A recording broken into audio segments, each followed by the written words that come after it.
కలుపుకుందాం. White sauce మనకి పర్ఫెక్ట్గా రెడీ అయిపోతుంది. కాలీఫ్లవర్ ముక్కలు కూడా వేసి కుక్ చేసుకుందాం.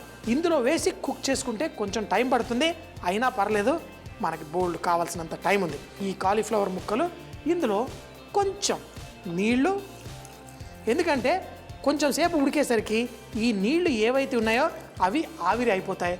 కాలీఫ్లవర్లో నుంచి బయటికి తేమ ఎక్కువగా ఏమీ రాదు. ఇప్పుడు దీంట్లో కొంచెం అంత మిరియాల పొడి వేసి దీన్ని కుక్ చేసుకుందాం. సో మిరియాలు ఏదో సన్నగా ఫైన్ పౌడర్ కాకుండా దంచిన మిరియాల పొడి వేసుకుంటే మీకు టేస్ట్ చాలా బాగుంటుంది. చూడండి, కొంచెం అంత మిరియాలు వేసేసాను. మూత పెట్టేసి ఈ కాలీఫ్లవర్ కుక్ అయ్యేంత వరకు స్లో మంటలో కుక్ చేసుకుందాం. ఈ కాలీఫ్లవర్ చక్కగా కుక్ అవుతూ ఉంది. దీంట్లో కొంచెం అంత ఉప్పు వేయగానే దీంట్లో నుంచి సువాసన బయటకు వచ్చేసింది. చీజ్ ఇంకా వేయడానికి టైం ఉంది. ముందుగా క్యాప్సికమ్ని కూడా మనం ఒక మిరపకాయ జాతికి చెందిందే, దీన్ని పెప్పర్ అంటారు.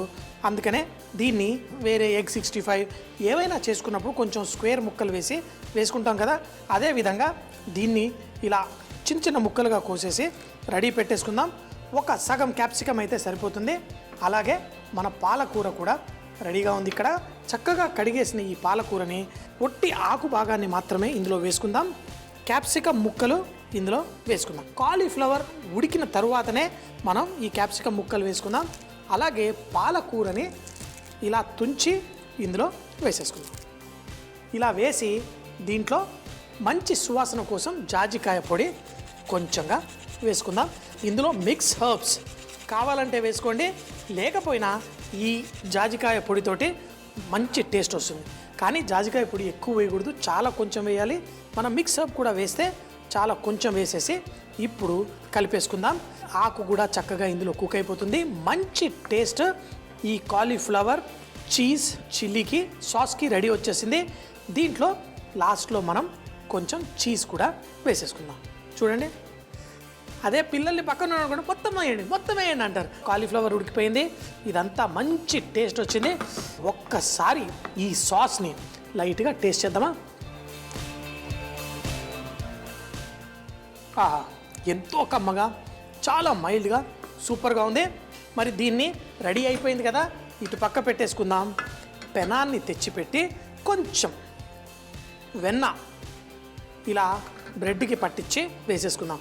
ఈ వెన్న కరిగింది, లేకపోతే ఒక చాకు తీసుకొని ఇలా తీసి దీనికి ఇలా పట్టించాలి. కానీ వెన్న కరిగింది కదా, దీనికి కొంచెం అంత వెన్న పైన రుద్దేసి ఇలా లైట్గా టోస్ట్ చేస్తే మంచి ఫ్లేవర్ వస్తుంది మన టోస్ట్లకి. ఇలా పెట్టి తక్కువ మంటలో కుక్ చేసుకొని లైట్గా కలర్ వచ్చిన తర్వాత దీన్ని ఒక ప్లేట్లో తీసి దానిపైన ఇది వేసి దాన్ని తింటుంటే ఎంత కమ్మగా ఉంటుందనుకున్నారు. ఈ బ్రెడ్ ముక్కలు చక్కగా ఇలా 3 ముక్కలు ఇందులో వచ్చేసాయి.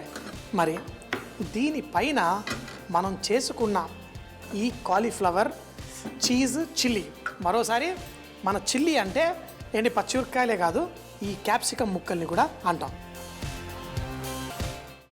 అమ్మా, అలాంటి వాళ్ళది నిజమైన ప్రేమ కాదు, అది వ్యామోహం. ఎగ్జాక్ట్లీ చిన్నత్త, నిజంగా ప్రేమించుకున్న వాళ్ళు అలా చేయరు.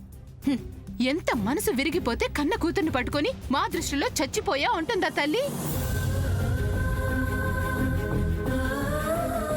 అది సరే అమ్మా, తన కూతురుతో తన మాట అనేటప్పుడు ఆమె మాటల్లో వ్యథ, కళ్ళల్లో బాధ గమనించావమ్మా? పెద్దబాబుకు బర్త్డే విషెస్ చెప్పు కూడా వెళ్ళాం కదా. ఊరికే ఎలా కాలిపోతుంది? మంట పెడితేనో పడితేనో తగలబడుతుంది.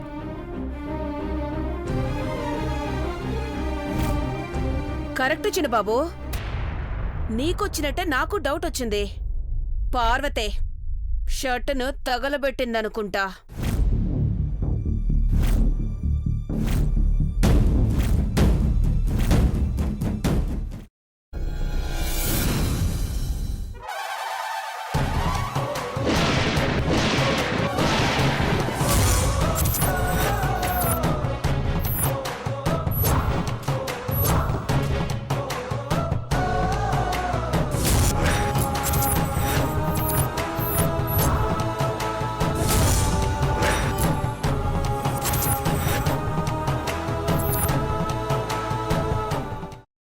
కున్న తర్వాత పొట్టు తీసేసి చాప్ చేసి పక్కన పెట్టుకోవాలి.